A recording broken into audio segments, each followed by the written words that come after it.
Pourquoi devons-nous nous assembler en tant qu'Église? C'est ce qu'on va apprendre aujourd'hui à l'émission La Parole vivante.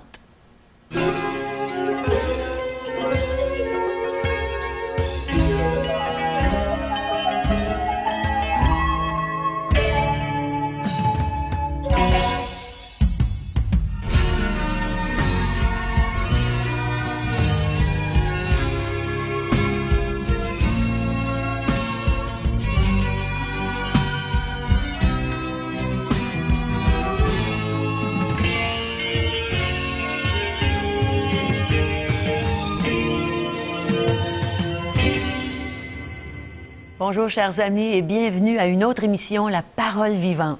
Quelle joie pour nous de partager la parole de Dieu avec vous, n'est-ce pas Jean? Bonjour, mon cher Jean? Bonjour Caro. Oui, aujourd'hui on va parler le pourquoi de ce rassemblement en Église en tant que croyant. L'Église, celle que le Seigneur a bâtie et qui continue à bâtir par sa toute-puissance, ce n'est pas une société humaine, ce n'est pas une organisation humaine, mais elle est tout à fait divine. Oui, cette Église, elle est divine parce qu'elle a une source venant vraiment directement de Dieu et c'est Jésus-Christ qui a dit à ses apôtres, « Je bâtirai mon Église ». Alors c'est sur ce fondement que nous devons bâtir maintenant, nous aussi, notre vie en tant que chrétiens et notre vie d'Église, il va sans dire. Une vie d'Église, c'est un rassemblement de croyants, c'est ceux et celles qui ont pu bénéficier de ce que Jésus-Christ est venu accomplir sur cette terre en tant que ministère, en tant qu'œuvre, c'est-à-dire la délivrance des gens qui sont libérés. Donc, oui, le Seigneur Jésus-Christ a accompli parfaitement son œuvre et c'est à nous maintenant d'en bénéficier pleinement, de pouvoir bénéficier de sa grâce qui se manifeste, il va sans dire, lorsqu'il est venu sur cette terre et surtout lorsqu'il a été crucifié sur ce bois. Oui, à cette croix, il devenait péché pour nous et nous sommes déclarés justes. Ce rassemblement est donc une occasion de festoyer. C'est la joie. Lorsque nous nous rassemblons en tant que chrétiens, en tant que membres du corps de Christ, il devrait y avoir une joie. Vous allez me suivre? On va regarder ensemble la parole de Dieu, basée sur des textes bibliques. On va pouvoir fonder cette vérité sur laquelle on va pouvoir vivre pleinement et bénéficier de sa bénédiction, de ses bienfaits. Alors donc, prenez votre Bible, si vous en avez une à la maison, on va lire le livre d'Exode. C'est tout à fait au début donc de la Bible, les premiers livres écrits par Moïse, dictés par l'Esprit de Dieu. Et dans Exode chapitre 5, verset 1, nous lisons: Moïse et Aaron se rendirent ensuite auprès de Pharaon et lui dirent: Ainsi parle l'Éternel, le Dieu d'Israël. Laissez aller mon peuple pour qu'il célèbre au désert une fête en mon honneur. Ce texte nous dit très bien que c'est une fête qui est en son honneur. Vous vous rappelez de cette histoire? Les Israélites aux prises avec l'esclavage aux mains du roi Pharaon et que le Seigneur envoie le libérateur du nom de Moïse afin qu'il puisse se présenter devant Pharaon et répéter à maintes et maintes reprises de laisser aller les Israélites, de les délivrer afin qu'ils puissent se rendre sur la montagne et de célébrer le saint nom de l'Éternel, avoir une fête en son honneur. Et on a vu comment est-ce qu'ils furent délivrés, c'est par le sang placé sur les linteaux de la porte, le sang d'un agneau, le soir même où il fut appelé à quitter l'Égypte et à se rendre dans les déserts, guidé, dirigé par Moïse qui était là et qui a pu naturellement jusqu'à ce qu'eux puissent avoir ce temps de célébration de la part de l'Éternel. Ils ont retardé à cause de leur manque d'obéissance, mais nous aussi ne retardons pas cette joie de pouvoir souligner, célébrer cette fête en l'honneur du Seigneur Jésus-Christ. L'Église, c'est un rassemblement de gens qui sont libérés de leur esclavage, de leurs péchés et qui peuvent bénéficier pleinement de cette liberté que le Seigneur Jésus-Christ nous offre. Nous sommes réellement libres, pleinement libres maintenant de pouvoir être des vrais adorateurs selon la parole de Dieu. J'aimerais qu'on lise quelques textes que nous retrouvons également dans l'Épître de Paul aux Romains, chapitre 4. Alors, si vous avez un Nouveau Testament, il n'y a pas de problème pour vous. Cherchez le livre de l'Épître de Paul aux Romains ou prenez en note ces textes et vous allez voir pourquoi nous pouvons être dans la joie.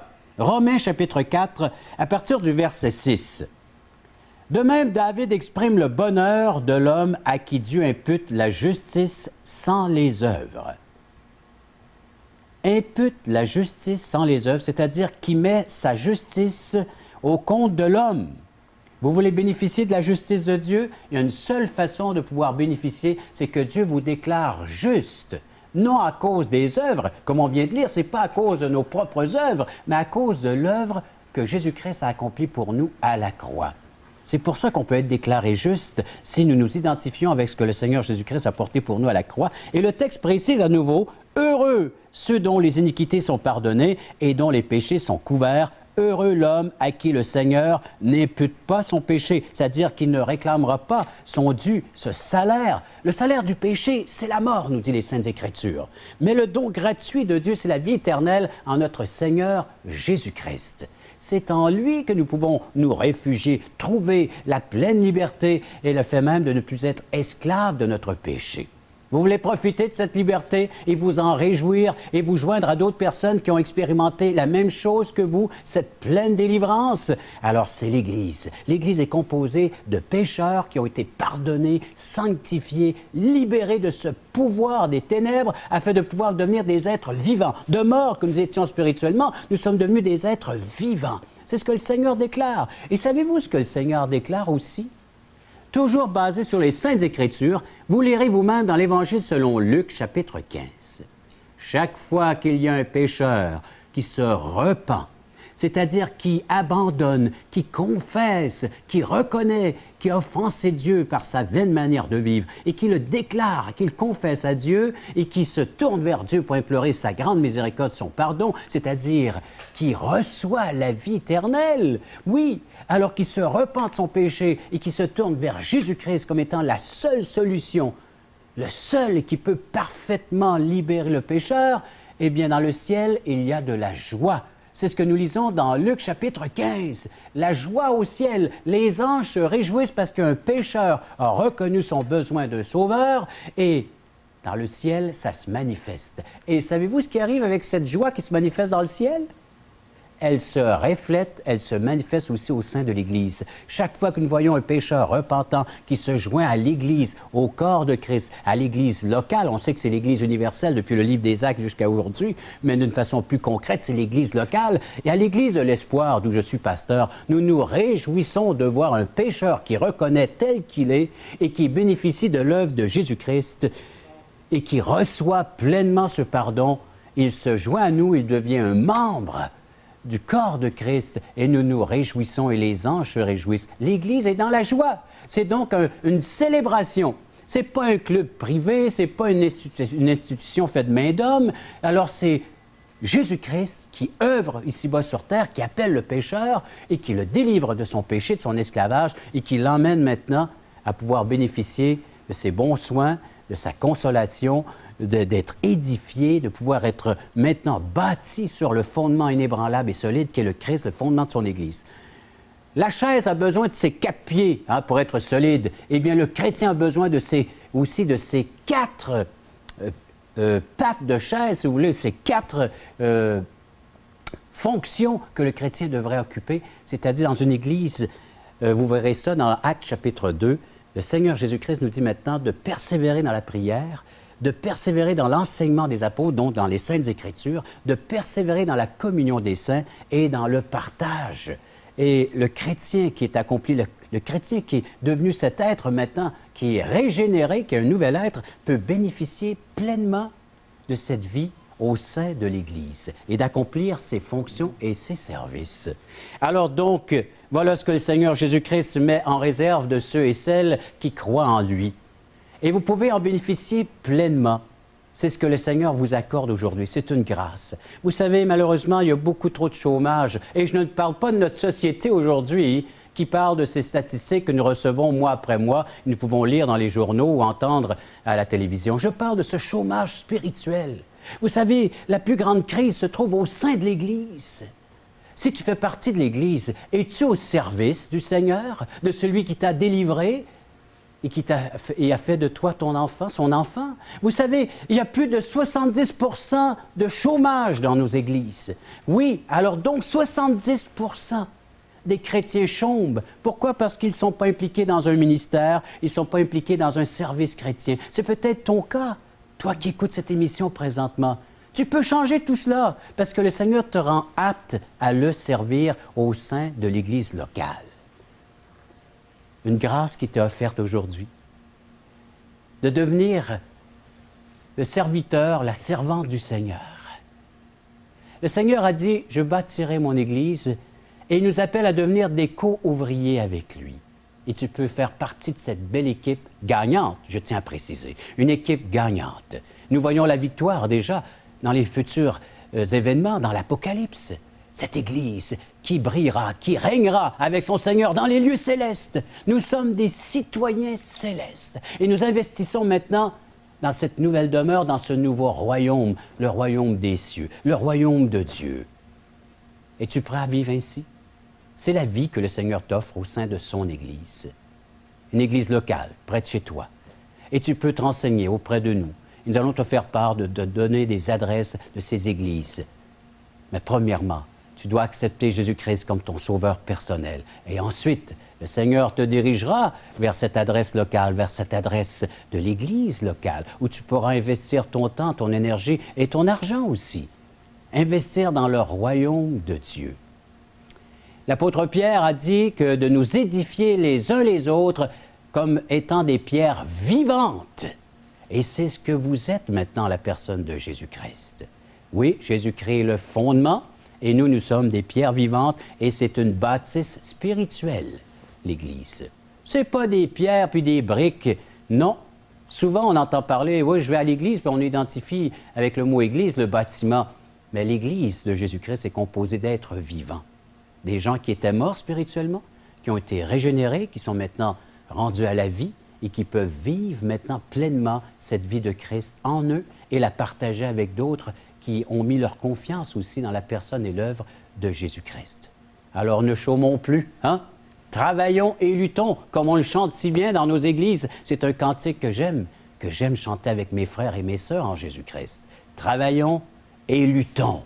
C'est le message que le Seigneur nous laisse aujourd'hui, d'être des couvriers et de bâtir avec un témoignage puissant, efficace, de partager la joie que nous avons à la personne de Jésus-Christ.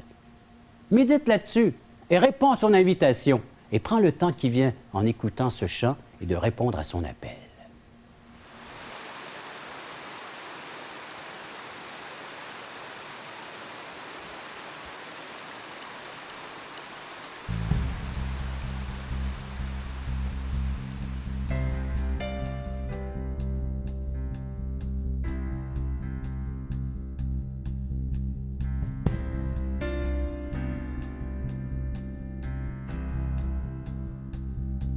Une pluie tombe sur moi, une pluie de grâce qui me submerge de son amour et qui me lave.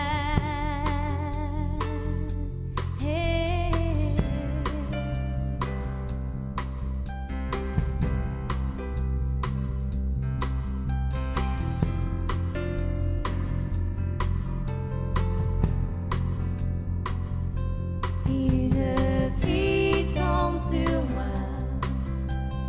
une pluie de grâce qui me submerge de ton amour et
Êtes-vous devenu une pierre vivante pour le Christ?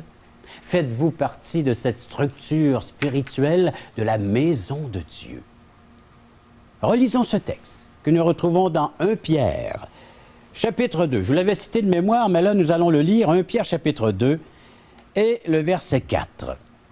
Approchez-vous de lui, pierre vivante, rejetée par les hommes, mais choisie et précieuse devant Dieu. Et vous-même, comme des pierres vivantes, édifiez-vous pour former une maison spirituelle, un saint sacerdoce, afin d'offrir des victimes spirituelles agréables à Dieu par Jésus-Christ. Le Seigneur est en train de nous dire que nous tous qui avons cru, qui avons reçu Jésus-Christ comme sauveur personnel, nous sommes devenus maintenant membres d'un saint sacerdoce. Saint qui veut dire mis à part pour le service, sacerdoce, groupement de serviteurs et même de prêtres. Offrir des sacrifices spirituels. Le fruit de nos louanges, c'est ce que l'Épître aux Hébreux va nous dire. Alors donc, faites-vous partie de la grande fête, de cette célébration de Dieu qu'est l'Église. Nous nous rassemblons en son nom.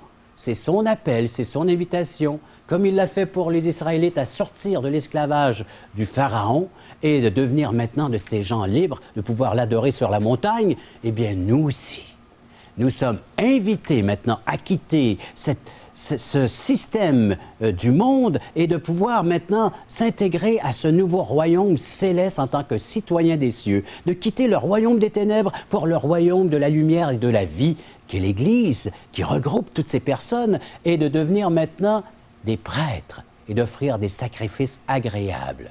Hommes ou femmes, là, et même enfants. Si tu as reçu Jésus-Christ, tu deviens maintenant un membre du corps. Dès que Jésus-Christ s'installe en toi comme son merveilleux sauveur, que tu es habité par son Esprit Saint, tu fais partie de cette maison spirituelle de Dieu. Et tu peux lui offrir des sacrifices agréables. Viens chanter le grand Dieu Tout-Puissant que tu reconnais comme ton Sauveur et Seigneur. Viens l'adorer pour qui il est et pour l'œuvre qu'il a fait pour toi. C'est ça l'Église. Il n'y en a pas d'autre. C'est la seule, l'unique. Oui, la seule, unique Église qui honore et qui glorifie son auteur, car c'est une institution divine. C'est le Seigneur qui a dit « Je bâtirai mon Église ». Est-ce que tu es prêt à collaborer, à participer toi aussi maintenant et aller vers d'autres, afin que d'autres se rajoutent à cette maison spirituelle de Dieu? Tu peux l'accompagner, c'est une grâce qu'il te fait. Réponds à cette invitation, cet appel, de devenir non seulement un chrétien, mais un chrétien engagé pour lui. Toi qui es là, viens à la croix, Jésus t'appelle. Les amis, un des endroits où l'Église du Seigneur Jésus se rassemble pour festoyer, c'est dans nos merveilleux déjeuners de l'espoir. Et tu peux y aller, toi aussi. Alors, tu as juste à vérifier les coordonnées qu'on va te donner dans quelques instants et tu vas savoir où on s'assemble pour festoyer. Et tu vas entendre un témoignage d'une personne qui devient justement une pierre vivante dans l'Église de Jésus-Christ. Alors, on t'invite à un de nos merveilleux déjeuners de l'espoir. Alors, tu as juste à être attentif parce qu'il y en a sûrement un dans ta région très bientôt. Regardez ce qui se passe dans cette salle. Il nous manque de la place. Voulez-vous m'aider à tasser le mur, s'il vous plaît? Hein? Jésus est vivant, il vit pour toi, il vit pour moi. Jésus est ici, il vient pour toi, il vient pour moi. Il est venu pour tous nous pardonner. C'est une nouvelle naissance. C'est comme une chenille qui est transformée en papillon. Mais il faut lui demander. Dieu vous offre la vie éternelle et il faut que vous la receviez. Parole vivante vous invite à participer à l'un des nombreux merveilleux déjeuners de l'espoir. Ces déjeuners ont lieu dans plusieurs restaurants réputés de la région et vous sont offerts gratuitement. Venez entendre le témoignage d'une vie transformée par la puissance de Dieu. Pour connaître les détails concernant l'endroit, la date et l'heure pour votre région, composez le 1-877-537-7647 ou notre site web www.espoir.org. J'ai le plaisir de vous présenter un très bon ami. C'est le directeur artistique de Québec Espoir 2008. Son nom, c'est Daniel Julien. Bonjour, Daniel. Ça fait du bien de te revoir. Ça fait longtemps qu'on s'est vu. Bonjour, Caro. On va se voir souvent, je pense, en 2008. Je l'espère. Alors, tu es un homme à plusieurs facettes. J'aimerais qu'avant qu'on parle de Québec Espoir, que tu nous nommes un peu les différentes facettes. Moi, j'ai vu ta facette clown, que j'ai bien appréciée, mais je t'ai vu plus sérieux aussi. Aimerais-tu nous nommer quelques autres facettes de ta personnalité? C'est sûr que je suis d'abord un mime, parce que c'est le métier dans lequel j'ai étudié le plus, et aussi le clown. Je suis membre de l'Association des clowns du Québec, dont mon nom de clown est Patate, mais ça, je ne le mentionne pas souvent. Un clown qui sait nous faire pleurer et rire, hein? C'est spécial. Je suis auteur, compositeur, interprète, metteur en scène, directeur artistique. Je travaille sur différents projets. J'écris aussi des pièces. Puis tu te vanteras peut-être pas, mais moi, je peux te dire, tu chantes très bien. Et j'ai hâte que les gens t'entendent chanter. On essaye. On est bénis. Alors, on se prépare pour la fin de juillet et le début d'août 2008. Oui. Alors, qu'est-ce que tu vas faire dans ces préparatifs? Beaucoup de travail. Bien, premièrement, mon rôle de directeur artistique, c'est de coordonner, de rechercher d'abord les artistes qui veulent participer, négocier avec eux autres leur genre d'implication, leur partager la vision, surtout, garder l'enthousiasme jusqu'au moment, parce que c'est quand même en 2008, il y a plusieurs mois qui se séparent. Donc, garder les contacts avec eux autres. Peux-tu nous donner un petit peu l'idée de la vision qu'on a pour 2008? Est-ce que tu peux nous en lancer quelques-uns? Ça va être tout un festival extraordinaire. Ça se passe sur 2 sites en même temps. Donc, le collège Xavier Garneau, avec une scène extérieure qui va pouvoir accueillir au-dessus de 2000 personnes.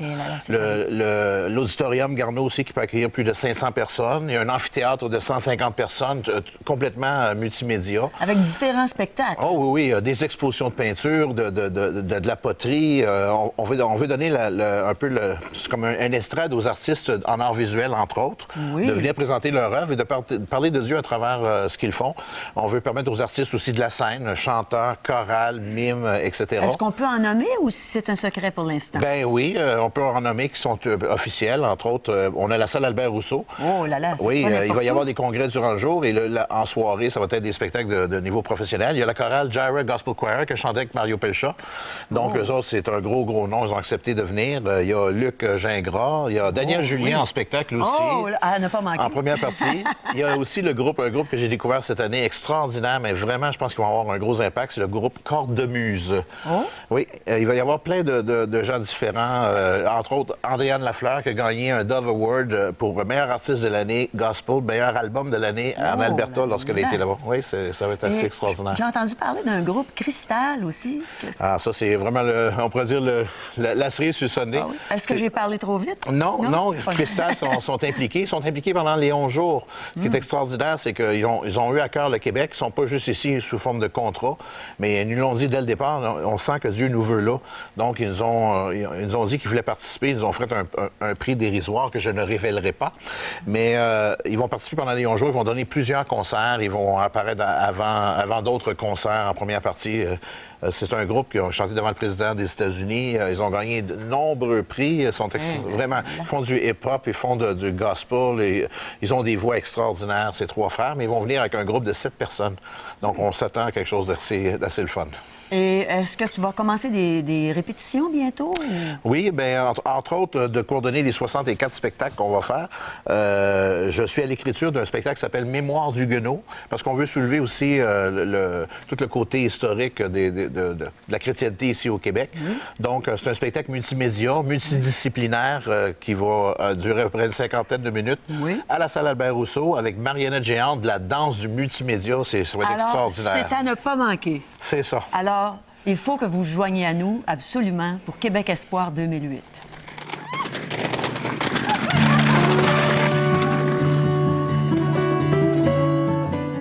Mes amis, ça a été une vraie fête pour moi d'entendre prêcher l'Évangile aujourd'hui, la parole de Dieu par la bouche de Régent. Merci Régent pour le bon message. L'Église est vivante, l'Église est dans la joie. C'est ce que le Seigneur attend de nous, ses enfants, de ceux qui ont été lavés, purifiés par le sang de l'agneau qui ôte le péché du monde, c'est-à-dire la personne de Jésus.